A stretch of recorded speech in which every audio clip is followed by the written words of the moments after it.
Кет өмірімнен. Мен сені енді ешқашан көргім келмейді.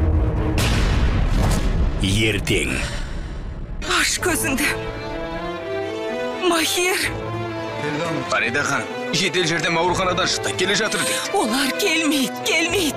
Маған көмектесіңіздерші, өтінем, оны көлікке апарайын. Мұндай жағдайда орнынан қозғамаңыздар дейді. Қилы күндер телехикаясы.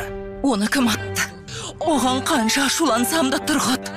Кім істегенін анықтауымыз керек. Бұл жағдай сот ісіне қатысты болуы да мүмкін тұрғыт.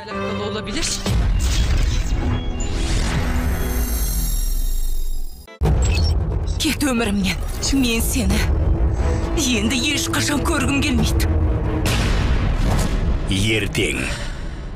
Аш көзіңді. Махир. Фарида ханым, жедел жәрдем ауруханадан шықты, келе жатыр дейді. Олар келмейді.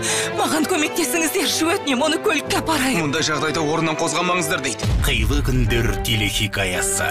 Оны кім атты? Оған қанша ашулансам да тұрғыт. Кім істегенін анықтауымыз керек. Бұл жағдай сот ісіне қатысты болуы да мүмкін тұрғыт.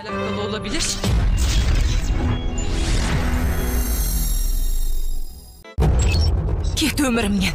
Мен сені енді ешқашан көргім келмейді. Ертең. Аш көзіңді. Махир. Фарида ханым, жедел жәрдем ауруханадан шықты, келе жатыр дейді. Олар келмейді. Маған көмектесіңіздерші, өтінем, оны көлікке апарайын. Мұндай жағдайда орнынан қозғамаңыздар дейді. Қилы күндер телехикаясы. Оны кім атты? Оған қанша ашулансам да тұрғыт. Кім істегенін анықтауымыз керек. Бұл жағдай сот ісіне қатысты болуы да мүмкін тұрғыт.